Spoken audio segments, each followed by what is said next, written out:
दोस्तों नमस्कार, मैं हूं डॉक्टर प्रदीप प्रसन्न। आप भी प्रसन्न होंगे ऐसी आशा ही नहीं, पूर्ण विश्वास है। आप सबका स्वागत है मेरे चैनल हिंदी की बिंदी पर। तो आइए आज कुछ नया सीखते हैं नए टॉपिक के साथ।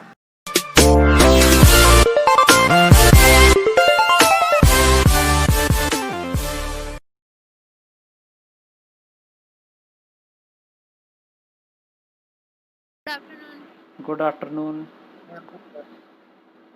नमस्ते भाई, नमस्ते।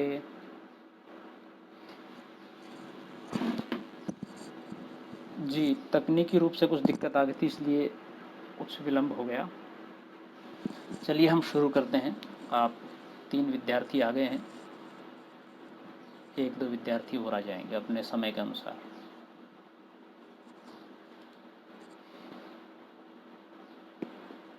कल हमने बात की थी भाषा की परिभाषा क्या है, और अलग अलग विद्वानों के द्वारा कुछ परिभाषाएं दी गई हैं, उन सब को लेकर के कुछ लिखवाई थी, कुछ व्यवहारिक चर्चा की थी। उसमें आशा है आप बहुत कुछ समझ गए होंगे। आज हम बात करते हैं भाषा की प्रकृति, और फिर उसके बाद भाषा के विविध रूप। तो भाषा की प्रकृति क्या है? दरअसल सबसे पहले तो आप ये समझिए, प्रकृति शब्द का अर्थ क्या होता है। प्रकृति का मतलब होता है स्वभाव। हर व्यक्ति का जैसे अलग अलग स्वभाव है, नेचर है, और ये खूबी भी है उसकी, और कई बार कुछ जगह पर उसकी खामी भी है, कमी भी है। खूबी इसलिए है, जैसे मान लीजिए किसी व्यक्ति का स्वभाव है दूसरे व्यक्ति की मदद करना। किसी व्यक्ति का स्वभाव है हमेशा जब वो कहीं चलता है तो गुनगुनाना। तो ये उसका अपना आदतन स्वभाव है, उसको अच्छा लगता है। अब इस स्वभाव की वजह से उसको व्यक्तिगत रूप से या दूसरे लोगों को क्या लाभ या हानि होती है, एक अलग बात है। तो ठीक ऐसे ही भाषा का भी अपना एक स्वभाव है, उसकी एक प्रकृति है। उस भाषा के स्वभाव के कारण अन्य भाषाओं को या उस स्वयं की भाषा को क्या लाभ होता है, क्या कुछ कमियां हो सकती है उसके उच्चारण में या उसके दूसरे किसी तकनीकी कारणों में, तो वो एक उसका इफेक्ट उस पर पड़ता है। भाषा, जैसा कि मैंने आपको पहले बताया था, कि बहती रहती है, जैसे कि नदी बहती रहती है। तो भाषा चलायमान है। चलायमान से तात्पर्य यह है कि भाषा स्थिर अगर हो जाए, अगर मान लीजिए जल स्थिर हो जाए, जैसे कि पोखर में स्थिर रहता है जल, तो स्थिर रहने पर जल में जिस तरह से जीवाणु कीटाणु पड़ जाते हैं, काई जम जाती है, जल दूषित हो जाता है, ठीक ऐसे ही भाषा भी यदि स्थिर हो जाए तो उसमें क्या हो जाएगा, उसमें जीवाणु कीटाणु तो नहीं पड़ेंगे, लेकिन क्या है कि वह नीरसता पैदा करने लगेगी, वह सहज बन जाएगी। सहज का मतलब भाषा सहज होनी चाहिए, लेकिन कहने का मतलब उसको बोलने में, उसको पढ़ने में, उसका वाचन करने में, अध्ययन करने में रुचि नहीं ली जाएगी।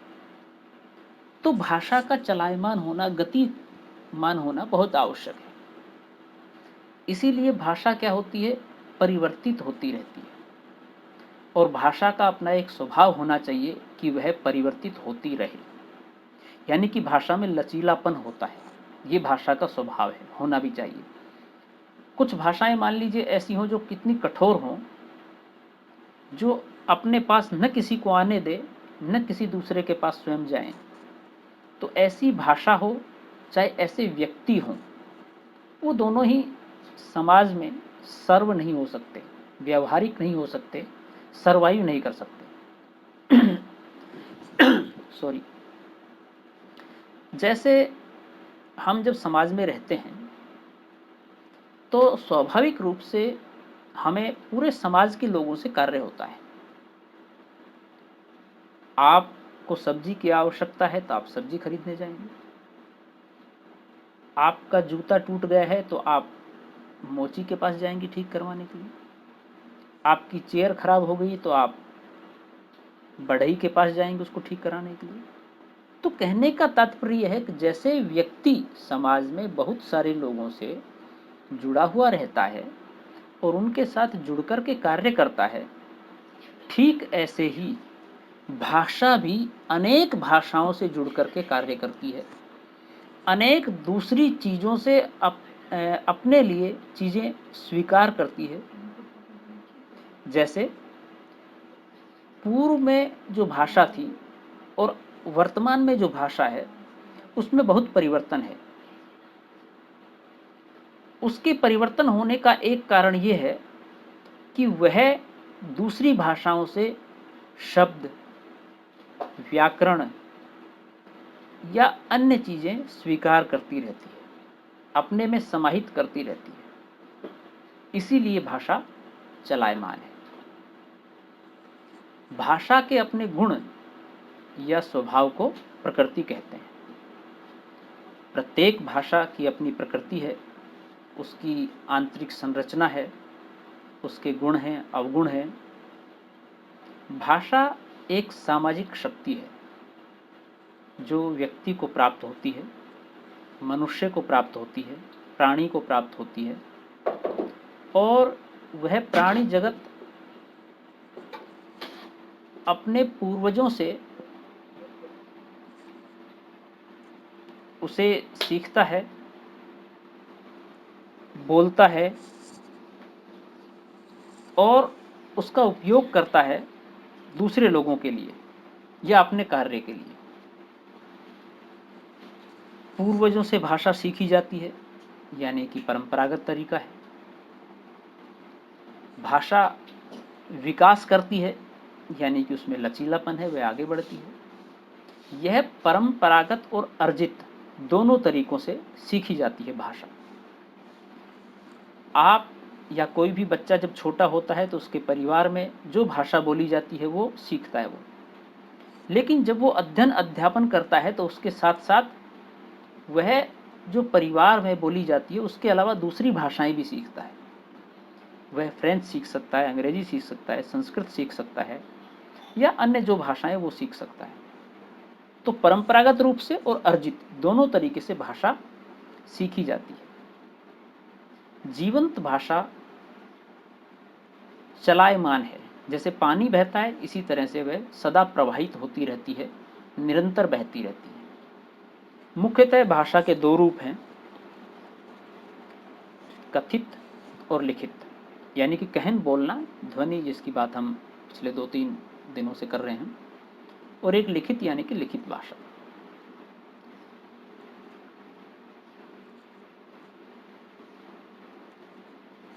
कथित भाषा का जो अर्थ है वो बोलकर, और लिखित भाषा का जो अर्थ है वह लिखकर स्पष्ट किया जाता है, बताया जाता है।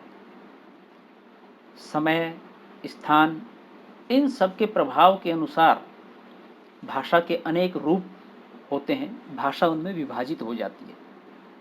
यही कारण है कि विश्व में अनेक भाषाएं हैं और उन सभी भाषाओं का अपना स्वरूप है, अपना रूप है, अपनी विशिष्टता है और उनकी अलग अलग पहचान है। भाषा के स्ट्रक्चर की बात करें तो भाषा वाक्यों से बनती है। वाक्य शब्दों से निर्मित होते हैं और शब्द मूल ध्वनियों से निर्मित होते हैं, जिनको आप वर्ण, अक्षर, स्वर और व्यंजन भी कह सकते हैं। तो इस तरह से वाक्य, शब्द और मूल ध्वनियाँ ये सब सम्मिलित होकर के भाषा का रूप ग्रहण करती हैं या भाषा को अंगीकार करती हैं, भाषा को बनाती हैं। व्याकरण में इन्हीं अंग प्रत्यंगों को लेकर के व्याकरणिक भाषा की चर्चा की जाती है। जैसे मनुष्य का स्वभाव होता है, मैंने बताया, उसी तरह से भाषा का भी अपना स्वभाव होता है।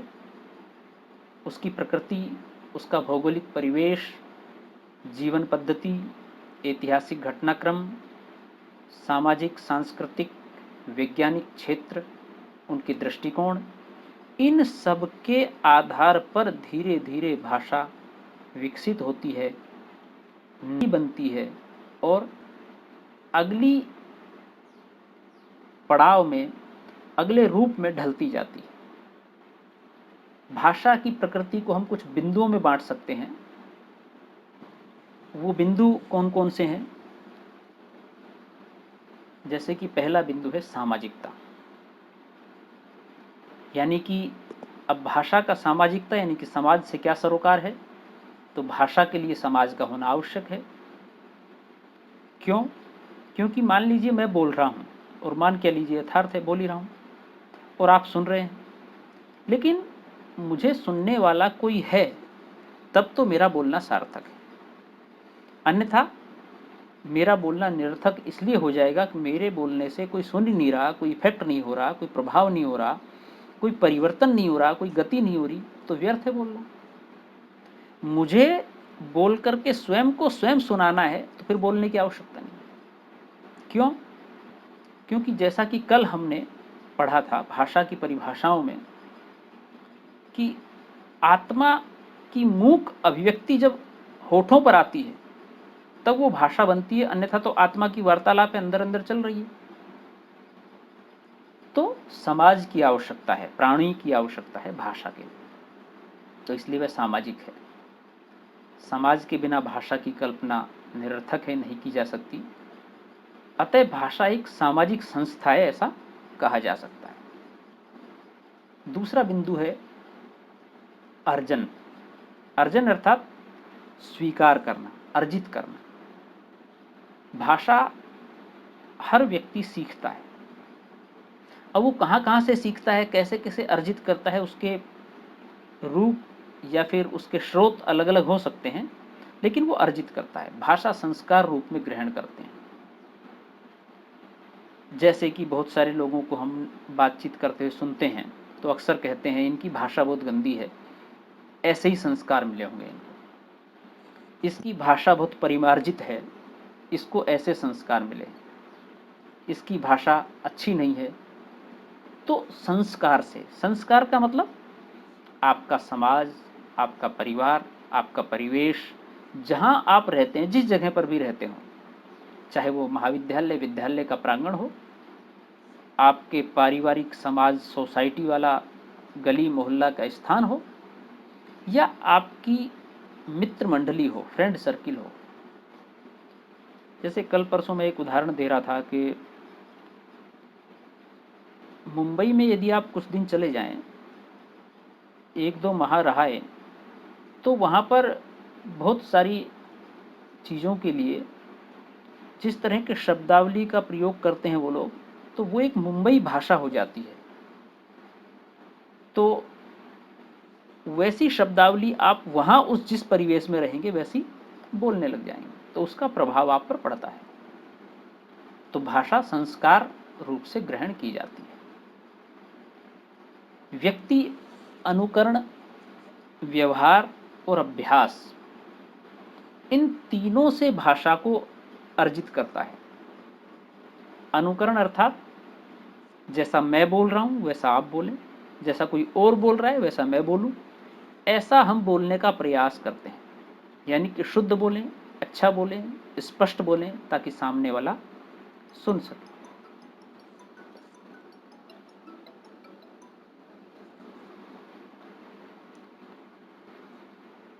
ताकि सामने वाला सुन सके।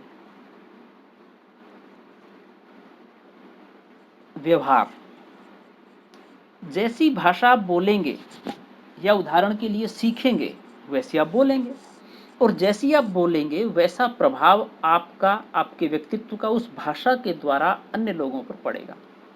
तो अन्य लोग आपका मूल्यांकन उस भाषा के आधार पर करेंगे कि व्यवहार कैसा है, भाषा के आधार पर। और तीसरी चीज है अभ्यास। अभ्यास यानी कि प्रैक्टिस। भाषा आपकी अच्छी हो इसके लिए आपको अभ्यास करना होगा।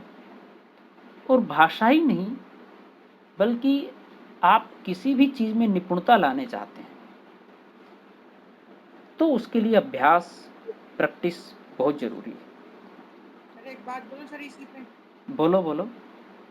सर करत करत अभ्यास के जड़ मत उड़े सुजान, रस्सी आरत बात के सिल पर पड़त निशान। बहुत बढ़िया। क्या है ये? दोहा है? सर ये मतलब ऐसे सर आम आम लाइफ में सर ये दोहा टाइप ही समझ लीजिए सर। जैसे हाँ आम आम बोल चाल की उसमें सर यूज करते रहे सर, प्रयास हाँ, करते रहना चाहिए। बिल्कुल बिल्कुल सही सही बात है, ये दोहा है बेटा, है ना। हाँ, करत करत अभ्यास के जड़मति होत सुजान, रसरी आवत जात है सिल पर पड़त निशान। सिल यानी कि पत्थर, रस्सी, रस्सी नाजुक होती है, सिल यानी कि पत्थर कठोर होता है। तो कठोर पत्थर को भी रस्सी जैसी नाजुक वस्तु जब काट देती है, तो व्यक्ति अगर कोशिश करे तो क्या नहीं कर सकता। तो ये सिर्फ और सिर्फ अभ्यास पर निर्भर करता है, नियमितता पर निर्भर करता है। तो ऋषभ ने एक उदाहरण दिया इस बात को स्पष्ट करने के लिए, शुक्रिया। तो ये 3 कारण हैं जिनसे भाषा अर्जित होती है: अनुकरण, व्यवहार और अभ्यास। अगला जो भाषा की प्रकृति का जो रूप बिंदु है वो है परिवर्तनशीलता। परिवर्तनशीलता शब्द से ही आप समझ गए हो कि भाषा, जैसा कि हमने बताया, चलायमान है, गति करती है, नदी के नीर की तरह बहती रहती है। तो भाषा निरंतर परिवर्तनशील है, और परिवर्तनशील होना, भाषा का लचीलापन होना, भाषा का एक तरह से गुणवत्तावान होना है, भाषा का अच्छा होना है। यदि भाषा परिवर्तनशील नहीं होगी तो भाषा पोखर के जल के समान नीरस हो जाएगी, आनंद नहीं आएगा, उसका प्रभाव क्षीण हो जाएगा। कुछ परिवर्तन प्रयोग से और कुछ बाहरी प्रभाव दोनों के कारण भाषा में होते हैं। हम कई बार कुछ शब्दों का प्रयोग अपने मन से कर लेते हैं, कई बार कहीं आप बाहर चले गए तो उस क्षेत्र विशेष की भाषा का प्रभाव आपकी भाषा पर पड़ता है, तो उस कारण से वह परिवर्तन होता है। अगला बिंदु है गतिशीलता। गतिशीलता परिवर्तनशीलता के आसपास का ही नियम है। भाषा का कोई अंतिम रूप नहीं है। आप ये नहीं कह सकते कि यहाँ पर भाषा समाप्त है, इसके बाद भाषा में कोई परिवर्तन नहीं हो सकता, कोई इसमें जुड़ाव नहीं हो सकता, कोई इसमें घटाव नहीं हो सकता। तो ये गलत है, वह सदा गतिमान रहती है, विकास करती रहती है। भाषा निरंतर चलायमान है, गतिशील है, परिवर्तित होती रहती है, और भाषा को इसीलिए बहता नीर कहा गया है। अगला बिंदु है कठिनता से सरलता की ओर। दरअसल आप जब पहली बार कोई भी भाषा सुनते हैं तो सामान्य सी बात है, वह भाषा हमारे लिए निरर्थक होती है। जब पहली बार हम सुनते हैं तो उसको जानते ही नहीं, लेकिन धीरे धीरे जब हम उसको सीखते हैं, समझते हैं और अच्छे से समझ जाते हैं, तो हमारे लिए वह जानने योग्य हो जाती है, हम उसको समझने लग जाते हैं। तो प्रारंभ में क्या थी भाषा हमारे लिए? कठिन, और अब क्या हो गई? सरल। तो भाषा कठिन से सरल की ओर गमन करती है। हम, ये स्वाभाविक क्रिया भी है कि जैसे कि विद्यार्थी जब प्रथम क्लास में पढ़ता है तो वह हिंदी में वर्णमाला सीखता है, गणित में वह गिनती काउंटिंग सीखता है, अंग्रेजी में अंग्रेजी की वर्णमाला सीखता है। तो ये, अब आप देखेंगे कि एक तरफ हमें ऐसा लगता है जैसे कि ये सरल है, जबकि वास्तविकता ये है कि ये सरल नहीं है, ये छोटा रूप है। जैसे कि छोटे बच्चे को प्रथम क्लास में हम सीधा शब्द न सिखा करके वर्ण सिखाते हैं, तो ये शब्द का छोटा रूप है वर्ण। लेकिन जैसे ही वो वर्ण को समझ जाता है, सीख जाता है, पहचान जाता है, तो वह जय को समझ गया, लय को समझ गया, तो वो मिश्रित करने पर समझ जाएगा यह उच्चारित होगा जल, और जल का एक मीनिंग है, एक अर्थ है। तो एक तरह से वह हम कठिन से सरल की ओर उसको ले जा रहे हैं, जबकि लगता ऐसा है कि हमने छोटी क्लास में छोटा अध्याय, छोटा चैप्टर पढ़ाया है, उसको छोटी चीज पढ़ाई है, ये ठीक है, उसका रूप छोटा है, आकार में वो छोटी दिखाई देती है, लेकिन वास्तव में वह कठिन है। कैसे? आप सब इस स्टेज में हैं, ग्रेजुएशन के विद्यार्थी हैं, तो आप पहली, दूसरी, पांचवी, 10वीं, 8वीं तक के विद्यार्थियों को अध्यापन करवा सकते हैं। तो आप करवा करके देखिए, 10वीं क्लास के विद्यार्थी को आप समझा सकते हैं कि समीकरण 1 में समीकरण 2 मिलाएंगे तो यह आंसर आएगा। लेकिन आप प्रथम क्लास के बच्चे को जब बताएंगे कि ये बेटा ए है, ए ऐसे लिखते हैं, तो उसके साथ कम से कम आपको आधा घंटा, या हो सकता है आधा दिन, या हो सकता है आधा महीना मशक्कत करनी पड़े, तब जाकर के उसकी समझ में आए। लेकिन 8वीं क्लास के, 10वीं क्लास के विद्यार्थी को यदि आप समझाओगे तो तुलनात्मक रूप से प्रथम क्लास के विद्यार्थी से वह कम समय लेगा। कारण यह है कि वो जो बेसिक चीजें हैं, आधारित चीजें हैं, वो सीख चुका है, तो उसको पढ़ाना सरल है। तो इसलिए भाषा कठिनता से सरलता की ओर गमन करती है, सहज बन जाती है। लेकिन ये कब होती है? जब धीरे धीरे हम उसको सीखते हैं। कठिन लगने वाली ध्वनियां भाषाओं में कम हो जाती हैं।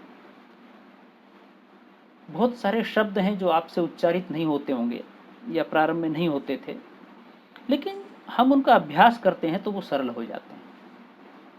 जैसे किंग कर्तव्य विमूढ़ता, इस शब्द के उच्चारण में अक्सर लोग गलतियां करते हैं, किंग कर्तव्य विमूढ़ता में, लेकिन आप धीरे धीरे अभ्यास करेंगे तो सरल हो जाएगा। संस्कृत के बहुत सारे शब्द बोलने में हम गलतियां कर देते हैं, चूंकि संस्कृत हमारी व्यवहारिक बोलचाल की भाषा नहीं है और अध्ययन अध्यापन में भी हम उसका प्रयोग नहीं लेते हैं, अतः उसके शब्दों का हमारे जीवन में, हमारे अध्ययन में प्रयोग कम होता है, अतः हमें उच्चारण पद्धति में दिक्कत होती है।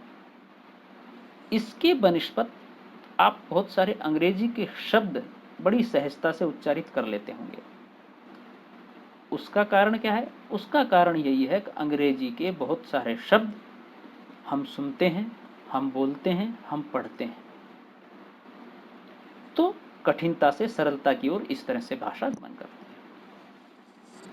और व्यक्ति चाहता भी है कि वो आसान से चीज़ों को प्राप्त करे, तो लेकिन जैसे ही वो कठिनता लगेगी, उसको हल करेगा तो धीरे धीरे सरल हो जाएगा। अगला जो बिंदु है भाषा की प्रकृति का, वह है भौगोलिक तथा ऐतिहासिक सीमा।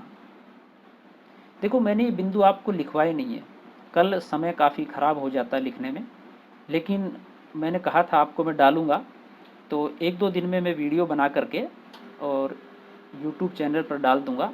तो आप सब सिलसिलेवार तरीके से जब आपको समय मिले तब आप लिख लीजिएगा, आपके लिए भी आसान होगा, मेरे लिए भी आसान होगा। या कहो तो अभी लिखवा दूँ? सर आप बोलने से मैं तो लिखता ही जा रहा हूँ सर। ये तो बहुत अच्छी बात है। ये तो इसलिए अच्छी बात है कि अभी हम सब बातें जो कर रहे हैं, अभ्यास महत्वपूर्ण है। एक बार आप मुझे सुन रहे हैं, एक बार आप लिख रहे हैं, फिर आप वीडियो देख लीजिए, मान लीजिए यूट्यूब पर, तो चीज़ें आसान हो जाएगी, सरल हो जाएगी। देखिए, सरल और कठिन क्या है, आप में से कोई बताएगा? सरल क्या है और कठिन किसे कहेंगे, सरल किसे कहेंगे?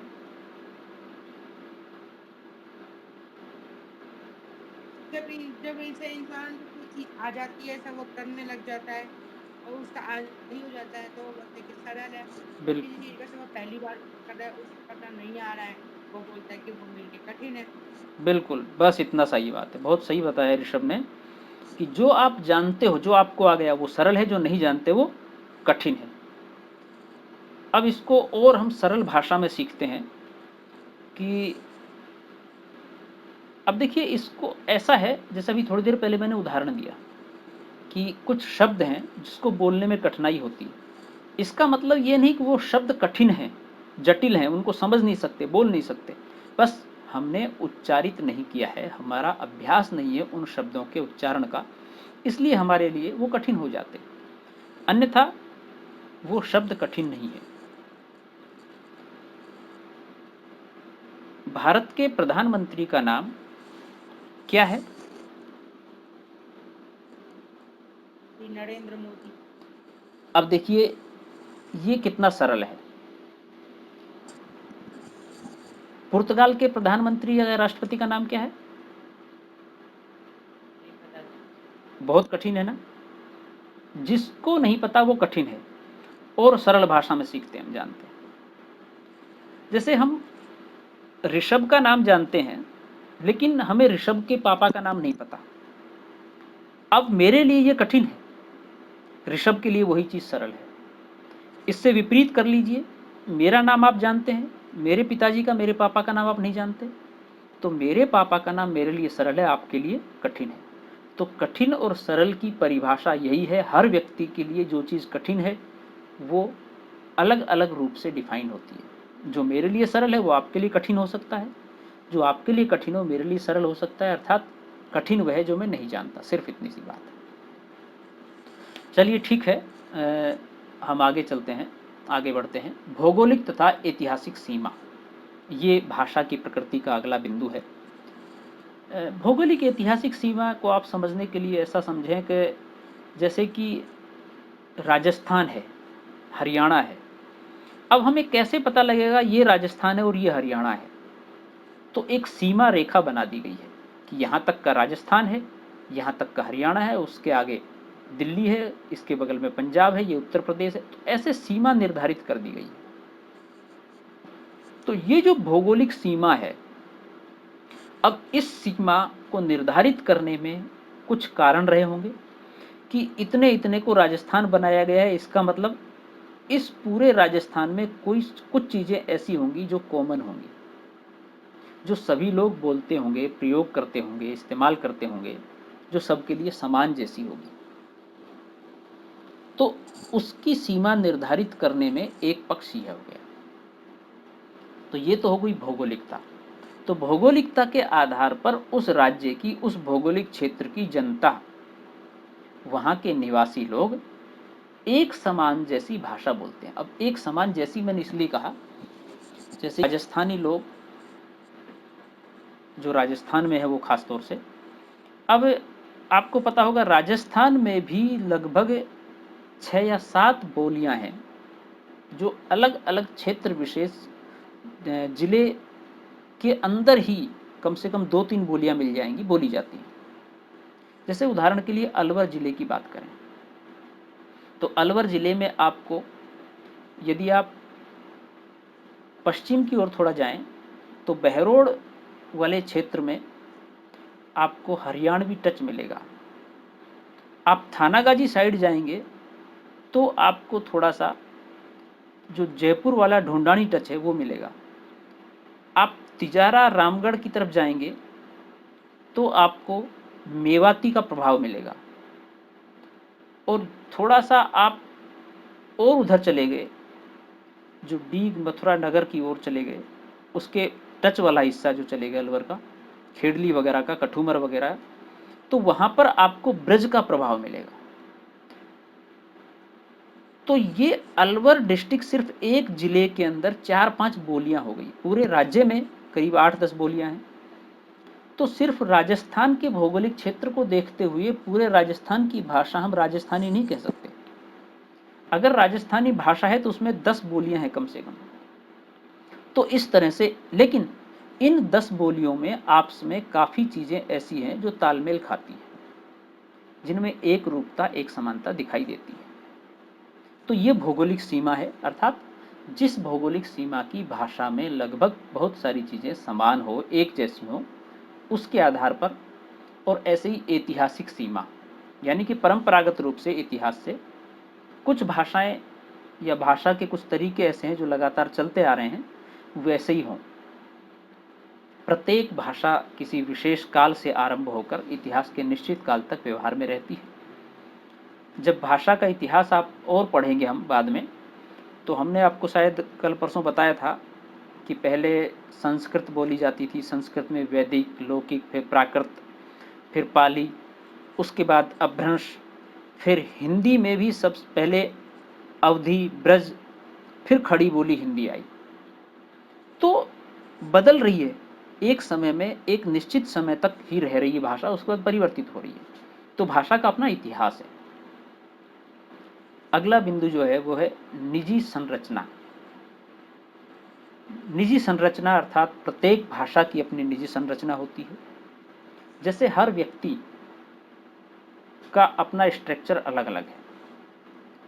यहां तक कि दो सगे भाई, दो सगी बहनें या बहन भाई जो एक ही माँ बाप की संतति हैं, उसके बावजूद भी उनकी संरचना अलग दिखाई देती है। कई बार दोनों का रंग अलग है, कई बार किसी का चेहरा गोल है, किसी का चपटा है। तो एक माँ बाप की संतति होने के बावजूद भी जब दो लोगों के संरचनात्मक ढांचे में, स्ट्रक्चर में प्रभाव या अंतर दिखाई देता है, तो सामान्य सी बात है कि भाषा के अंदर भी उसके स्ट्रक्चर में अलग अलग प्रभाव या अंतर होगा। तो इसलिए उसका अपना अलग सांचा है, अलग ढांचा है उसका, और ये प्रत्येक भाषा का होता है। प्रत्येक भाषा के लिए अपने लिए व्याकरण है, निश्चित है, और बहुत सारा व्याकरण दूसरी भाषाओं से मिल भी जाता है, लेकिन फिर भी कुछ व्याकरण ऐसा होता है जो उस भाषा का स्वयं का अपना होता है, जो उसके स्ट्रक्चर को, उसके ढांचे को खड़ा करता है। तो प्रत्येक भाषा की अपनी संरचना है जो कि अलग अलग है। लिंग, वचन, कारक के अतिरिक्त वाक्य गठन आदि क्षेत्रों में हर एक भाषा के लिए अपनी निजता, अपनी विशेषता प्रकट करने वाले ये अनेक बिंदु होते हैं, जो लगभग सभी भाषाओं में होते हैं, लेकिन फिर भी कुछ कुछ पृथक होते हैं, अलग होते हैं। तो ये निज संरचना वाली बात हो गई। अब हम बात करते हैं, अगला बिंदु है स्थूलता से स्वच्छता की ओर। स्थूलता से स्वच्छता की ओर यानी कि भाषा आरंभ में, स्वच्छता को और सरल समझने के लिए सूक्ष्मता आप समझें इसको, स्थूल से सूक्ष्म की ओर। भाषा आरंभ में भाव द्वारा व्यक्त करने का तरीका है, उसके पास क्षमता है।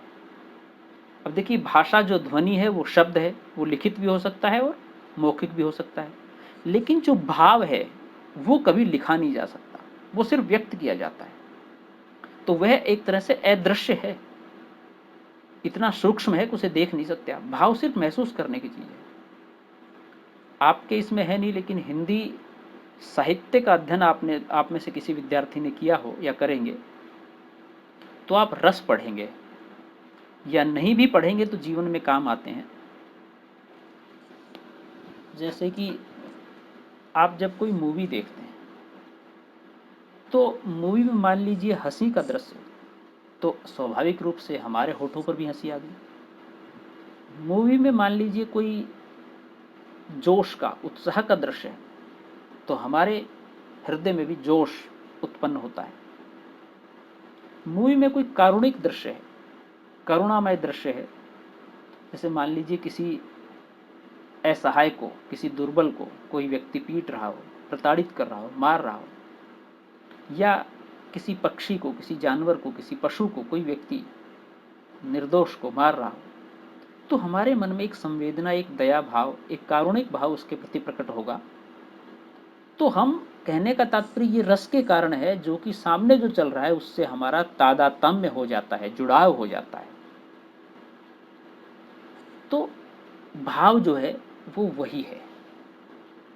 भाव दिखाई नहीं देता लेकिन होता है, और जैसे भाव व्यक्त करने के लिए भाषा की आवश्यकता है, और भाषा का दो रूप जैसे कि मुख्य मुख्य बताए, लिखित और मौखिक, तो मौखिक रूप में वह व्यक्त होता है। लिखित रूप में भाव को व्यक्त आप शाब्दिक रूप से बता सकते हैं, ये होता है, लेकिन उसे महसूस नहीं करा सकते। जैसे कोई चीज आपको तीखी लगी, ये आप बता कैसे सकते हो कैसी तीखी लगी, सिर्फ महसूस होता है। आप इसे खा के देखिए, तीखा है, ये मीठा है, ये चटपटा है, ये कड़वा है, ये भाव है। तो इनसे प्रयोग के द्वारा जब स्वयं हम अनुभव करते हैं, तभी इनकी अभिव्यक्ति का, इनके गुणों का पता लगता है। तो ये भाषा की विशेषता है, प्रकृति है कि वह स्थूल से सूक्ष्म की ओर गमन करती है। तो ये भाषा की जो प्रकृतियां थी, इन सब को लेकर के हमने चर्चा की। भाषा के सहज गुण, धर्म, अभिलक्षण, प्राथमिकताएं क्या क्या हैं, इन सब को बिंदुवार तरीके से, सिलसिलेवार तरीके से हम आपको अलग YouTube पर वीडियो बनाएंगे, उसमें नोट कर लेना। और जिन विद्यार्थियों ने नोट कर ली वो अच्छी बात है, वो इनका अध्ययन करते रहें। अब अगला जो बिंदु है वह है भाषा के विविध रूप, लेकिन अभी समय कम बचा है तो वो बिंदु हम कल पढ़ाएंगे। अभी थोड़ा सा इस पर और चर्चा कर लेते हैं, भाषा की प्रकृति को लेकर के। इसमें एक दो बातें और आप जान लीजिए, जैसे कि भाषा किसी की व्यक्तिगत संपत्ति नहीं होती है। जो भाषा मैं बोल रहा हूँ ये मैं पूर्णतः आधिकारिक रूप से ये नहीं कह सकता कि ये मेरी भाषा है। अर्थात भाषा का एकाधिकार किसी का नहीं है। हाँ, हो सकता है कि इस भाषा को सुसज्जित करने में, परिमार्जित करने में, इसके विकास में मेरी अपनी भूमिका हो सकती है। मैंने कुछ शब्द, वाक्य या व्याकरणिक रूप से काव्यशास्त्र के आधार पर कुछ चीज़ें ऐसी बनाई हों, निर्मित की हों, जिससे कि यह भाषा विकसित हो सके, आगे चलायमान हो सके, गति कर सके।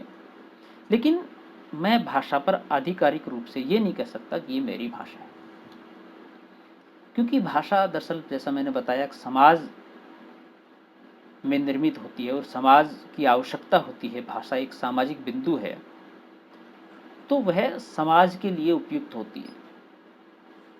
बड़े साहित्यकार हो या भाषा को स्नेह करने वाले, प्रेम करने वाले भाषाविद हों, वे भी इस पर अधिकार नहीं करते। हाँ, वे नए शब्द जोड़ देते हैं, वे शब्दों को घटा देते हैं, लेकिन आधिकारिक रूप से ये नहीं कहते कि ये भाषा हमने इजाद की है, ये भाषा हमारी है। और दरअसल भाषा को कोई एक व्यक्ति इजाद कर भी नहीं सकता, उसका निर्माण एक व्यक्ति से होता भी नहीं। भाषा सामाजिक बिंदु है, तो सामाजिक संगठन के द्वारा ही उसका निर्माण होता है। सब लोग मिलकर ही भाषा को परिमार्जित करते हैं, समाजकृत करते हैं, और इसीलिए उसके लिए सर्वव्यापक भी कहा गया है। भाषा सर्वव्यापक है, अर्थात सब जगह व्याप्त है, उसका एक निश्चित दायरा नहीं है। हाँ, ये बात अलग है कि यहाँ कुछ अलग तरह की भाषा है, दूसरे जनपद में, दूसरे राज्य में, दूसरे क्षेत्र में कुछ अलग तरह की भाषा हो सकती है, और होती भी है और होनी भी चाहिए। क्योंकि जब हम भाषा के विविध रूप पढ़ेंगे तो उसकी विशेषताओं को जानते हुए ये समझेंगे कि क्यों आवश्यकता है इन विविध रूपों की। इसको आप चलिए, विविध रूप वाला टॉपिक हम कल अध्ययन करेंगे, उसको हम छोड़ देते हैं। सर्वमान्य, सर्वव्यापक, विश्व में समस्त कार्यों को संपादित करने में, पूर्ण करने में प्रत्यक्ष या अप्रत्यक्ष रूप से, परोक्ष रूप से भाषा की आवश्यकता होती है। भाषा एक माध्यम होता है। अतः अनेक भाषाओं को जानने के बाद भी हम संप्रेषित करने के लिए, अपनी बात को दूसरे व्यक्ति तक पहुंचाने के लिए कोई ऐसा माध्यम तलाश करते हैं भाषा में भी कि दोनों व्यक्ति जानते हों, दोनों स्रोत जानते हों कि वह भाषा ऐसी कौन सी हो जिससे कि मैं कोई चीज़ समझाऊं तो आप समझ सकें, आप कुछ बोले तो मैं समझ सकूं। तो ये उसके भाषा की विशिष्टताओं में है, और ये तभी संभव है जब भाषा सतत प्रभावमयी हो, संप्रेषण उसका विशिष्ट हो, अच्छा हो। अभी नए युग में तकनीकी यांत्रिक भाषा का भी विकास हो गया है, जिसको कूट भाषा भी कहते हैं। सांकेतिक भाषा तो पहले से थी, लेकिन तकनीकी भाषा यंत्रों के द्वारा जो नए नवीनीकरण हुए हैं उसमें विकास हुआ है। तो यांत्रीकरण में यंत्रों के द्वारा, जैसे कि आप लैपटॉप पर, कंप्यूटर पर, टाइपराइटर पर भाषा को टाइप कर सकते हैं, लेकिन टाइप करने के लिए सिर्फ टाइप करने की आवश्यकता नहीं है, बोल करके भी टाइप होता है। तो ये यंत्रीकरण है भाषा का, यानी कि यंत्र के साथ। लेकिन फर्क इतना है कि व्यक्ति जब भाषा को बोलता है, उच्चारित करता है, तो वह उसमें चीजें समझ लेता है। जैसे उदाहरण के लिए मान लीजिए मैंने आपसे कोई चीज समझाई और बोलते बोलते कोई वाक्य या कोई शब्द छूट गया या अशुद्ध बोला गया, तो आप समझ जाएंगे हाँ, सर के कहने का तात्पर्य यह है। आप अपनी तरफ से भी कुछ चीजें समझ जाएंगे। लेकिन यांत्रिक भाषा में दुविधा यह है कि आप जो कहेंगे वो वही लिखेगा, वही बोलेगा, वही बताएगा, क्योंकि उसके पास मस्तिष्क नहीं है, विवेक नहीं है। वह समझ नहीं रखता है कि इसका अर्थ ये होगा या ये होना चाहिए। वह सिर्फ जो आप कहते हो वह रिकॉर्ड कर लेता है और उसी को आपको रिप्लाई करता है या उसके अनुसार रिप्लाई करता है।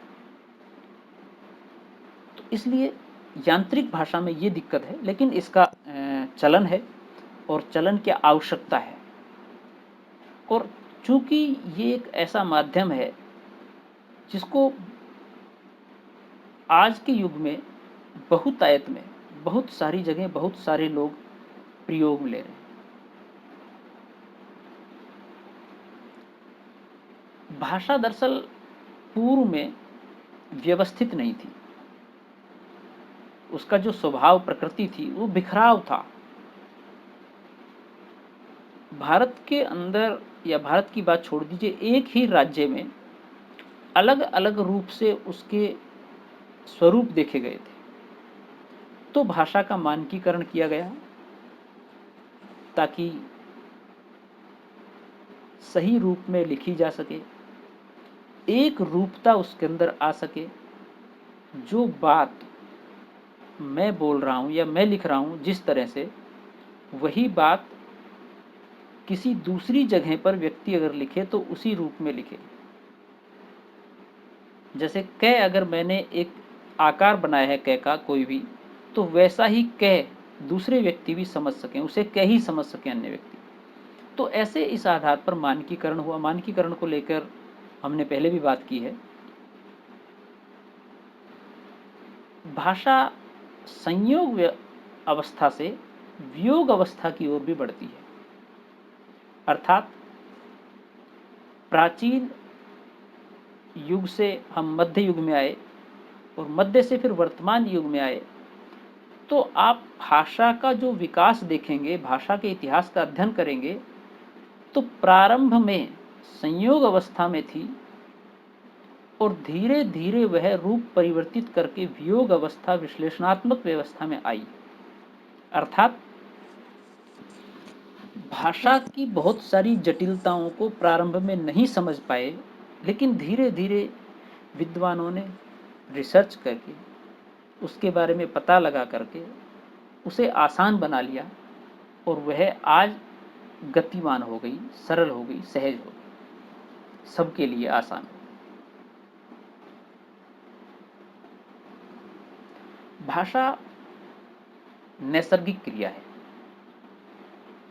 नैसर्गिक क्रिया से तात्पर्य है कि बौद्धिक प्रयत्न करके तो आप सीख ही सकते हैं भाषा को, लेकिन बिना बौद्धिक प्रक्रिया के द्वारा भी भाषा आसानी से सीखी जा सकती है। उसके लिए परिवेश, जो मातृभाषा हम बोलते हैं, उसके अंदर हमारा जो परिवेश है, अर्थात जिस परिवेश में हम रहते हैं, जो भाषा बोली जाती है, उसके लिए हम कोई जटिल प्रयत्न नहीं करते। हम सहज स्वभाव में उसको नैसर्गिक रूप से सीख जाते हैं। बच्चा सीख जाता है अपने परिवेश में जहाँ रहता है वहाँ भाषा को। हाँ, वह दूसरी भाषाएं सीखने के लिए जरूर पाठशालाओं में जाता है, कक्षाओं में जाता है, अध्ययन अध्यापन की आवश्यकता होती है। तो मूल रूप क्या है? अगर आपको फ्रेंच नहीं आती है, आपको जापानीज नहीं आती है, तो इसका मतलब ये नहीं कि जापानी कठिन है। आप संयोग से जापान में पैदा नहीं हुए, अगर वहाँ पैदा होते, उस परिवेश में रहते, तो आप जापानीज आसानी से सीख जाते। फिर उसके लिए आपको किसी कक्ष की, अध्ययन अध्यापन की, शिक्षक की आवश्यकता नहीं होती।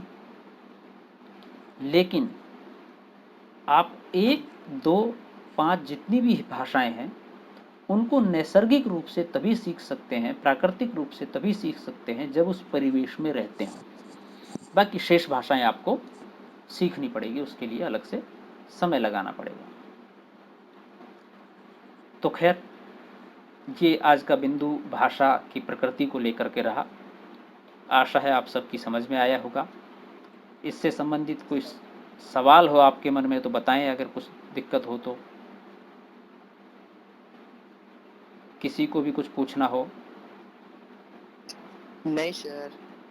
चलिए तो ठीक है, नेक्स्ट टॉपिक कल हम बात करते हैं, ये टॉपिक पूरा हो जाएगा के विविध रूप। आग्रह है कि जो आपको अध्ययन कराया जा रहा है उसे यथासंभव, यथा समय, जब आपको समय मिले उसके अनुसार इसको अध्ययनरत रहें। ऐसा नहीं हो क्लास में पढ़ाया और फिर शांत हो गए, तो उससे काम नहीं चलेगा। आप अध्ययन करते रहें जब जब समय मिले, जैसे जैसे समय मिले ना, तो आपके लिए सरल हो जाएगा और हमारे लिए भी लाभ होगा कि हमारे विद्यार्थियों ने इतनी चीज़ें जान ली, इतनी समझ ली, इतनी सीख ली, आसान होगा।